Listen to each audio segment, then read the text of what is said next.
મિત્રો, ઈશ્વરે આપણ દરેકને જુદા જુદા કૃપાદાનો આપ્યા છે. પવિત્ર આત્માનું ફળ પણ ઈશ્વર આપણને આપે છે. તે તો આપણા સદ્ગુણો છે જે આપણા જીવનને અસર કરે છે. આશાવાન નારીઓ, અમે આશાવાન નારીઓ, આશાવાન નારીઓ, અમે આશાવાન નારીઓ. વચન અમારું જીવન, પ્રાર્થના મારી ધડકન, કરવી છે સ્તુતિ હરદમ. આશાવાન નારીઓ, આશાવાન નારીઓ. વાલા દર્શક મિત્રો, આશાવાન સ્ત્રીઓ કાર્યક્રમમાં આપ સર્વનું સ્વાગત છે. આપ સર્વ સમય કાઢીને અમારી સાથે કંઈક નવું શીખવા માટે આ કાર્યક્રમમાં સામેલ થાઓ છો, તેથી આનંદ થાય છે. અમારા આ પ્રસારણ મારફતે અમે સ્ત્રીઓને નવી આશા અને પ્રેરણા પૂરી પાડવાનો પ્રયાસ કરી રહ્યા છીએ.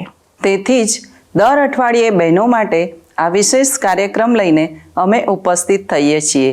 તેમાં આપણે જીવનના વ્યવહારિક વિષયો એટલે કે સ્વાસ્થ્ય, કુટુંબ અને દૈનિક જીવનના પ્રશ્નો સંબંધી વાર્તાલાપ કરીએ છીએ. તે સાથે ઈશ્વરના વચનનું શિક્ષણ પણ લઈએ છીએ, જે આપણને આશાવાન સ્ત્રી બનીને જીવન જીવવા અને ઈશ્વરને જાણવા માટે ઉપયોગી બની રહે છે. મારી વાલી બહેનો, જો તમને યાદ હોય તો આ કાર્યક્રમમાં આપણે જુદા જુદા વિટામિન વિશે શીખી રહ્યા છીએ. આ વિટામિન આપણા સ્વાસ્થ્યને માટે બહુ જ ઉપયોગી છે. તે આપણને વિવિધ શાકભાજી, ફળ, સૂકો મેવો, દૂધ અને દૂધની બનાવટોમાંથી મળી રહે છે. આજે આપણે 2 મહત્ત્વના વિટામિન વિશે શીખવાના છીએ. તે છે વિટામિન સી અને વિટામિન ઈ. તેથી અમારા આ કાર્યક્રમને ધ્યાનથી નિહાળશો. વાલી બહેનો, વિટામિન સી આપણા શરીરને માટે અગત્યનું પોષક તત્વ છે. આપણા શરીરને વિટામિન સીની જરૂર છે. જો તે પૂરતા પ્રમાણમાં ના મળે તો તેને લીધે સ્કર્વી નામનો ગંભીર રોગ પણ થાય છે. તેને લીધે શરીરમાં નબળાઈ લાગે છે, દુખાવો થાય છે અને જો કોઈ ઘા પડે તો જલ્દી રૂજ આવતી નથી. જો તેની યોગ્ય સારવાર કરવામાં ના આવે તો જીવન ગુમાવવાનો પણ વારો આવે છે. આ તો બહુ ગંભીર બાબત કહેવાય. તેથી આપણા શરીરને પૂરતા પ્રમાણમાં વિટામિન સી મળી રહે તેનું આપણે ધ્યાન રાખવું જોઈએ. તે માટે લીંબુ, નારંગી અને દ્રાક્ષ જેવા ખાટા અને રસદાર ફળો તથા કેરી, પપૈયું, ટેટી તથા સ્ટ્રોબેરી જેવા ફળ ખાવા જોઈએ. અને વિટામિન સી ધરાવતા શાકભાજી પણ લેવા જોઈએ. તેમાં ટામેટાં, બ્રોકોલી, કેપ્સિકમ તથા લીલા પાંદડાયુક્ત શાકભાજીનો ભોજનમાં સમાવેશ કરવો જોઈએ. આ બધા ખાદ્ય પદાર્થોમાંથી પુષ્કળ પ્રમાણમાં વિટામિન સી મળી રહે છે. વાલા મિત્રો, આપણા સ્વાસ્થ્યને માટે શરીરમાં પૂરતા પ્રમાણમાં વિટામિન સી હોવું આવશ્યક છે. વિટામિન સીની ઉણપને લીધે શરીરમાં અન્ય તકલીફો પણ થઈ શકે છે. તમને સરળતાથી શરદી થઈ જાય છે, બ્રશ કરતી વખતે પેડામાંથી લોહી નીકળે છે અને કોઈકવાર દાંત પણ તૂટી જાય છે. તે સાથે સાંધાનો દુખાવો થાય છે, અશક્તિ લાગે છે અને ઈજા થાય તો તરત જ સોળ પડી જાય છે. તેથી આપણા સંપૂર્ણ સ્વાસ્થ્યને માટે પૂરતા પ્રમાણમાં વિટામિન સી લેવું બહુ જરૂરી છે. શું તમે જાણો છો, વિટામિન સી એન્ટીઓક્સિડન્ટ તરીકે પણ કામ કરે છે? તેનો અર્થ કે તે આપણા શરીરના ઝેરી તત્વોની સામે લડે છે અને આપણને તંદુરસ્ત રાખે છે. વિટામિન સી આપણી રોગ પ્રતિકારક શક્તિ પણ વધારે છે, જે આપણને બીમારી સામે રક્ષણ પૂરું પાડે છે. સગર્ભા સ્ત્રીઓને માટે પણ વિટામિન સી બહુ ઉપયોગી છે. મારી બહેનો, આપણા શરીરમાં વિટામિન સી કુદરતી રીતે ઉત્પન્ન થતું નથી. તે જ રીતે તેનો સંગ્રહ પણ કરી શકાતો નથી. આપણા શરીરમાં જો વધારે પ્રમાણમાં વિટામિન સી હોય તો તે પેશાબ મારફતે બહાર નીકળી જાય છે. તેથી ખાટા અને રસદાર ફળો, લીલા પાંદડાયુક્ત શાકભાજી અને વિટામિન સી પૂરું પાડનાર ખાદ્ય પદાર્થોનો આપણા ભોજનમાં સમાવેશ કરવો અતિ આવશ્યક છે. બીજું એક વિટામિન જે દરેકના માટે ઉપયોગી છે પણ ગર્ભસ્થ બાળકને માટે વધારે મહત્વનું છે તે છે વિટામિન ઈ. જો તેનું યોગ્ય પ્રમાણ જળવાય નહીં તો બાળક તેના જન્મ પહેલાં જ મરણ પામી શકે છે. આ ભયંકર બાબત છે. તેથી જે ખોરાકમાં આ વિટામિનો સંકળાયેલા હોય તે ખાવા જરૂરી છે. વિટામિન ઈ પણ હૃદયરોગ અને કેન્સર જેવા રોગોને કાબૂમાં રાખવા ઉપયોગી છે. આ વિટામિન જ્યારે તમને ઈજા થાય ત્યારે લોહીને વહેતું અટકાવવામાં અને જામવામાં મદદરૂપ બને છે. સ્વસ્થ ત્વચા અને સ્વસ્થ વાળ જે આપણને ગમે છે તેને માટે પણ વિટામિન ઈ ઉપયોગી છે. વિટામિન ઈ ચામડી પર ચાઠા પડતા રોકે છે અને વધતી ઉંમરની અસરો સામે પણ રક્ષણ આપે છે. મિત્રો, જો તમારા શરીરમાં વિટામિન ઈ પૂરતા પ્રમાણમાં ના હોય તો તેની ઘણી આડઅસરો થાય છે. તમારું લોહી સ્વસ્થ રહેતું નથી. જે પુરુષો અને સ્ત્રીઓમાં વિટામિન ઈ ઓછું હોય તેઓને શરીરમાં ફળદ્રુપતાનો અભાવ જોવા મળે છે. સ્ત્રીઓને માસિકને લગતી તકલીફો પણ જોવા મળે છે. જે સ્ત્રીઓને સ્તન કેન્સર હોય તેઓમાં પણ વિટામિન ઈ ઓછું હોય એવું જોવા મળ્યું છે. વિટામિન ઈ તમને દરિયાઈ ખોરાક, વનસ્પતિ તેલ, પાંદડાયુક્ત શાકભાજી, સૂકો મેવો, કઠોળ, બી, અનાજ, ઓટ, દૂધ અને શક્કરિયામાંથી પુષ્કળ પ્રમાણમાં મળી રહે છે. કેટલીક વનસ્પતિમાંથી પણ વિટામિન ઈ મેળવી શકાય છે. આપણા શરીરને માટે વિટામિન સી અને વિટામિન ઈ બંને મહત્વના છે, તે યાદ રાખશો.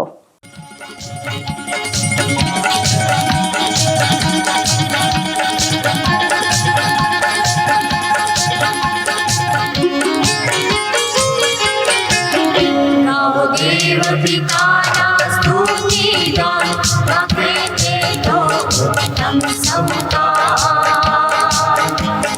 कृपा कृपा कृपा तेरी गाते सनातन गान देव पिताना स्तुतिगान गाते तो उत्तम संतान कृपा कृपा कृपा तेरी गाते सनातन गान.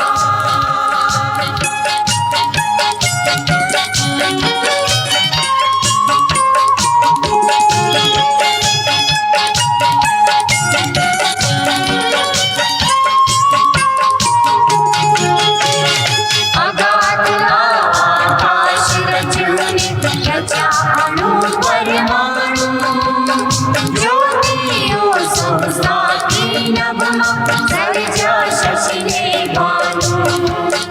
अगाध आकाश रचने रचाणु परमाणु ज्योतियों संस्थाती नभमा सर्जा शशिने भानु. देव पिताना स्तुतिगान गाते तो उत्तम संतान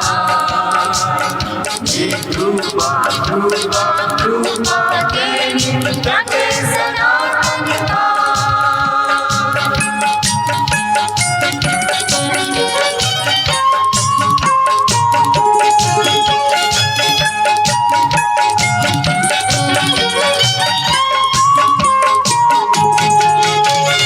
सूर्य चंद्र ने तारा सर्जा दिवस रात ने गाजे पृथ्वी पानी अन्न बधुई सरजू जीवने गाजे. सूर्य चंद्र ने तारा सर्जा दिवस रात ने गाजे पृथ्वी पानी अन्न बधुई सरजू जीवने गाजे. देव पिताना स्तुतिगान गाते तो उत्तम संतान कृपा कृपा कृपा तेरी गाते सनातन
વહાલા દર્શક મિત્રો, આપ નિહાળી રહ્યા છો કાર્યક્રમ આશાવાન સ્ત્રીઓ.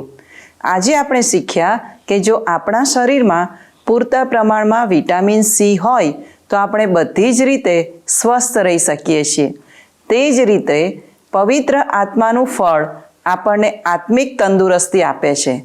આ કાર્યક્રમમાં આપણે પવિત્ર આત્માનું ફળ શું છે અથવા તેના સદ્ગુણો કયા છે તે વિશે અભ્યાસ કરી રહ્યા છીએ. ગયા 2 સપ્તાહ દરમિયાન આપણે તેના 4 સદ્ગુણો વિશે અભ્યાસ કર્યો. તે છે પ્રેમ, આનંદ, શાંતિ અને સહનશીલતા. આજે આપણે બીજા 2 સદ્ગુણો વિશે શીખીશું. વાલી બહેનો, જો તમને કોઈ વ્યક્તિની ઓળખ આપવાનું કહેવામાં આવે તો તમે શું કહેશો? શું તમે તેની ખરાબ આદતો વિશે કહેશો કે સારા ગુણો વિશે કહેશો? કોઈ પણ વ્યક્તિનું મૂલ્ય તેના સારા ગુણોથી આંકવામાં આવે છે. તેથી આ કાર્યક્રમમાં આપણે સારા ગુણો વિશે શીખી રહ્યા છે. તેને પવિત્ર આત્માના ફળ તરીકે ઓળખવામાં આવે છે. આપણા જીવનમાં આ સદ્ગુણો હોવા અતિ આવશ્યક છે. આપણા જીવન મારફતે બીજા પ્રત્યે તે સદ્ગુણોને કેવી રીતે દર્શાવી શકીએ તે હવે આપણે શીખીશું. પ્રિય બહેનો, છેલ્લા 2 અઠવાડિયાથી આશાવાન સ્ત્રીઓ કાર્યક્રમમાં આપણે પવિત્ર આત્માના ફળ વિશે શીખી રહ્યા છીએ. આજે તેના બીજા 2 ગુણો વિશે આપણે શીખીશું. તે છે માયાળુપણું અને ભલાઈ. પણ તે પહેલાં આવો આપણે પ્રાર્થના કરીએ.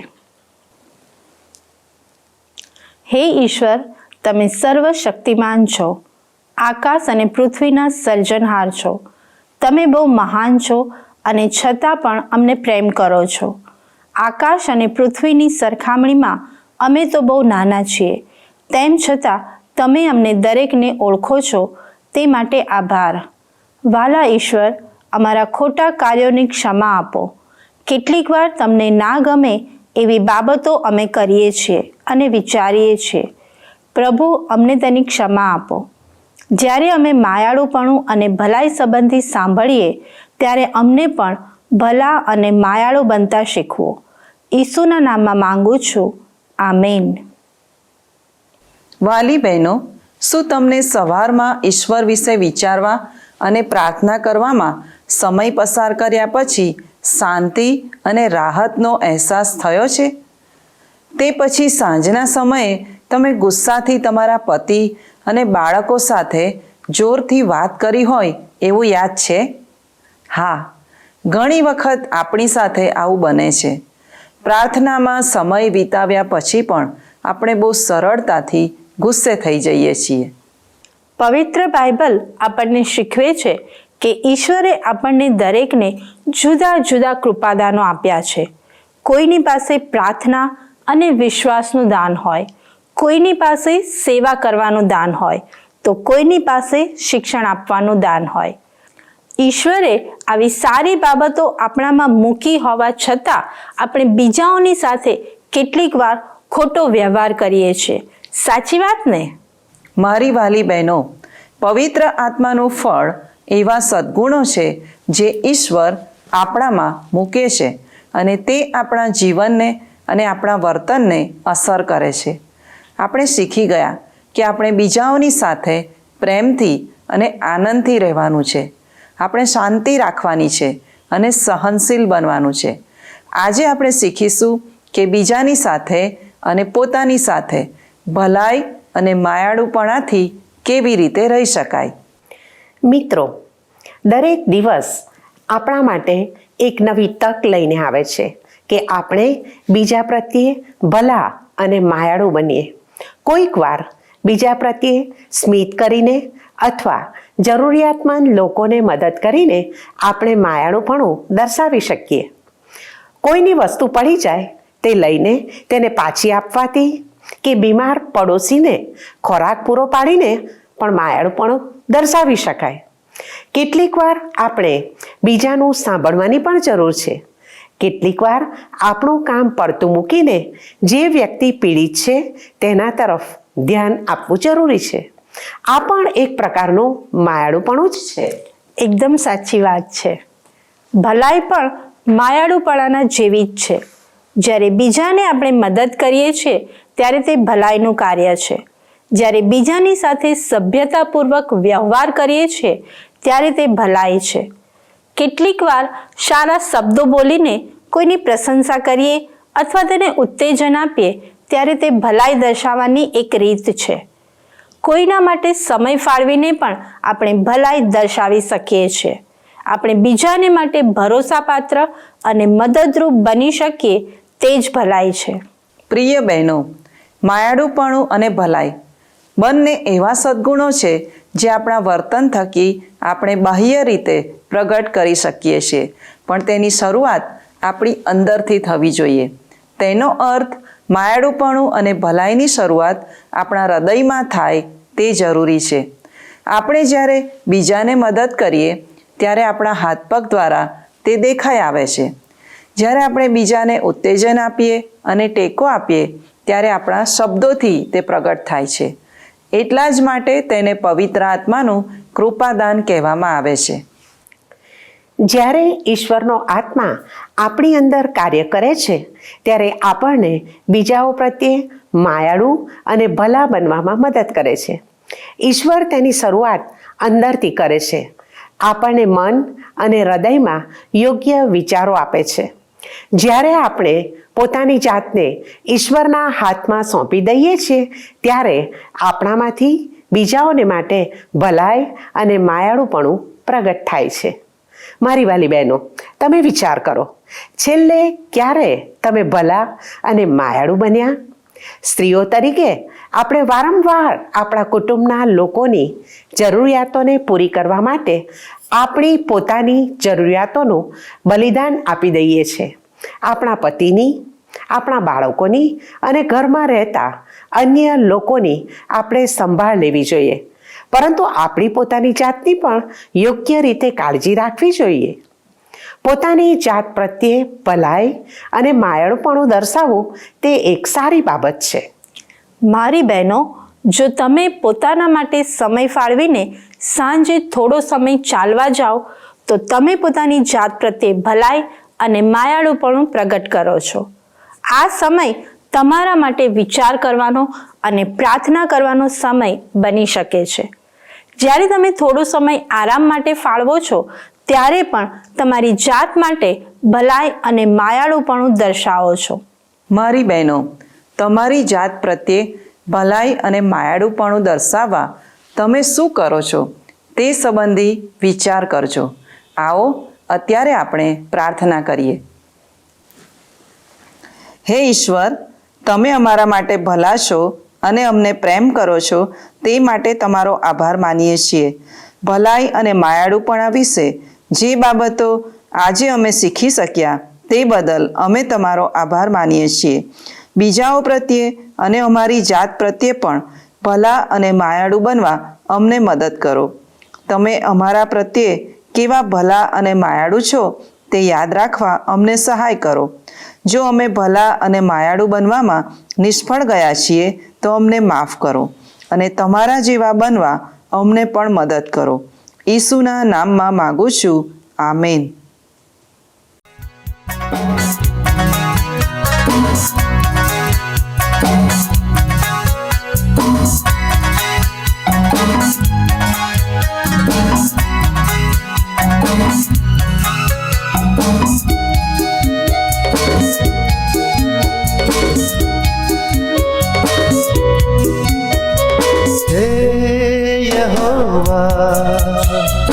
हे यहोवा हमारा प्रभु आखी पृथ्वीમાં નામ તારું કેવું મહાન છે, સૌથી મહાન એ સૌથી મહાન. નવો મંડળની ઉપર કરાવ્યો છે તે તારો મહિમા પરંપાર. નવો મંડળની ઉપર કરાવ્યો છે તે તારો મહિમા પરંપાર. હે યહોવા, હે યહોવા, મારા પ્રભુ અમારા પ્રભુ આખી પૃથ્વીમાં નામ તારું કેવું મહાન છે સૌથી મહાન એ સૌથી મહાન નવો મંડળની ઉપર ધરાવ્યો છે તે તારો મહિમા પરંપાર નવો મંડળની ઉપર ધરાવ્યો છે તે તારો મહિમા પરંપાર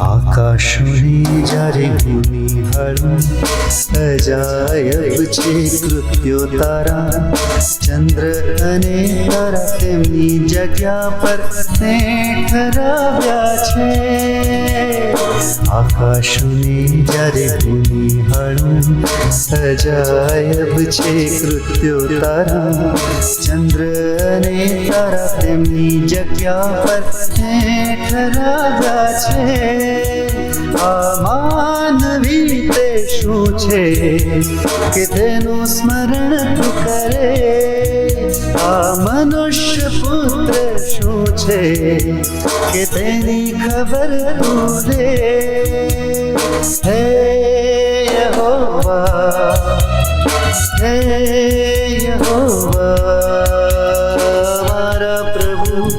અમારા પ્રભુ આખી પૃથ્વીમાં નામ તારું કેવું મહાન છે સૌથી મહાન એ સૌથી મહાન નભો મંડળની ઉપર ધરાવ્યો છે તે તારો મહિમા પરંપાર નભો મંડળની ઉપર ધરાવ્યો છે તે તારો મહિમા પરંપાર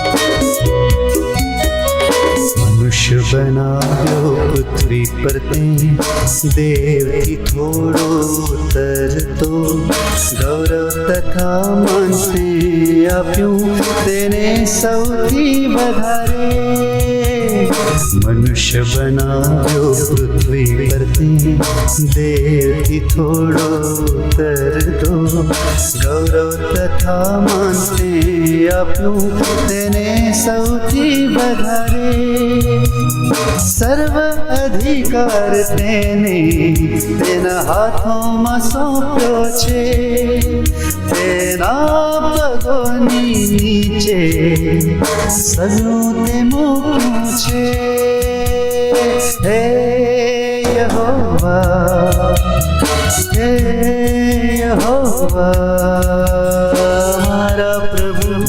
અમારા પ્રભુ આખી પૃથ્વીમાં નામ તારું કેવું મહાન છે સૌથી મહાન એ સૌથી મહાન નભો મંડળની ઉપર ધરાવ્યો છે તે તારો મહિમા પરંપાર નભો મંડળની ઉપર ધરાવ્યો છે તે તારો મહિમા પરંપાર મહિમા પરંપાર મહિમા પરંપાર મહિમા પરંપાર પ્રિય બહેનો, આ છે કાર્યક્રમ આશાવાન સ્ત્રીઓ.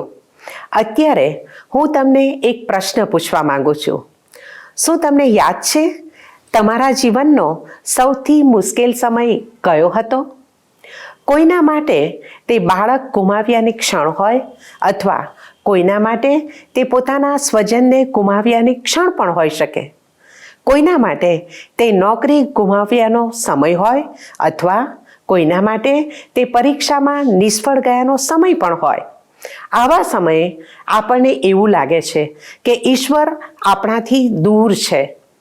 આ જગતની કોઈ બાબત આપણને મદદ કરી શકે તેમ નથી અને આપણા દુઃખમાં કાળજી લેનાર કોઈ નથી.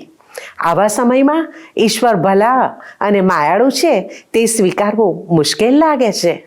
પણ પવિત્ર બાઇબલ આપણને ખાતરી આપતા ગીતશાસ્ત્ર 27:1-3 જણાવે છે, યહોવા મારું અજવાળું તથા મારું તારણ છે, હું કોનાથી બીઉં? યહોવા મારા જીવનનું સામર્થ્ય છે, મને કોનું ભય લાગે? જો કે સૈન્ય મારી વિરુદ્ધ છાવણી નાખે તો પણ હું મનમાં ડરીશ નહીં. જો કે મારી વિરુદ્ધ યુદ્ધ ઉઠે તો પણ હું દેવ પર ભરોસો રાખીશ. હા બહેનો, આપણે ઈશ્વર પર ભરોસો રાખવાનો છે કે તે દરેક સંજોગોમાં મારી સાથે છે. વાલી બહેનો, ઈશ્વર આપણી મુશ્કેલીના સમયમાં આપણને છોડી દેતા નથી. તે હંમેશા દરેક જગ્યાએ આપણી સાથે જ હોય છે અને ઈશ્વર આ બાબતનું ધ્યાન રાખે છે કે આપણે માનસિક તણાવમાં ભાંગી ના પડીએ. ગીતશાસ્ત્ર 27:10 લખ્યું છે, મારા બાપે તથા મારી માએ મને તજી દીધો છે, પણ યહોવા મને સંભાળશે. શું તમે આવી ખાતરી રાખો છો? મારી વાલી બહેનો, હવે પછી જો તમારા જીવનમાં મુશ્કેલ સંજોગો આવે તો તમે કોના પર ભરોસો રાખશો? ઈશ્વર તમને પ્રેમ કરે છે તે યાદ રાખીને શું તમે તેમના પર ભરોસો રાખશો? ઈશ્વર ફક્ત એક પ્રાર્થના જેટલા જ દૂર છે. તે તો દિલાસાના ઈશ્વર છે. તમે કોઈ પણ સમયે તમારું દુઃખ ઈશ્વરને જણાવી શકો છો. જો આપ અમને પણ તેની જાણ કરશો તો અમે પણ આપના માટે પ્રાર્થના કરીશું. વાલી બહેનો, અમને આશા છે કે અમારા આજના કાર્યક્રમ થકી આપને ઉત્તેજન પ્રાપ્ત થયું હશે. આ કાર્યક્રમને વધારે અસરકારક બનાવવા આપના સલાહ સૂચનો અને પ્રતિભાવો અમને આ સરનામા પર મોકલી શકો છો.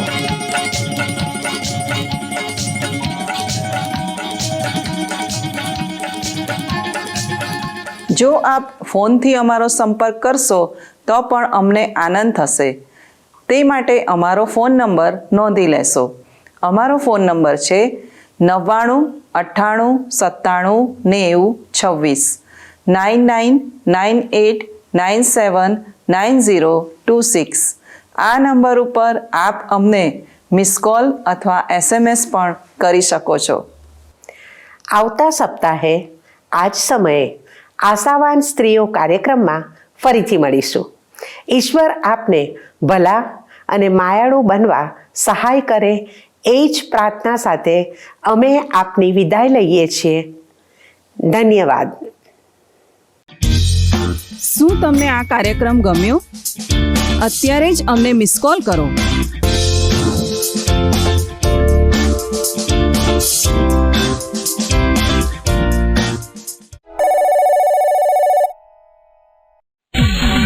આશાવાન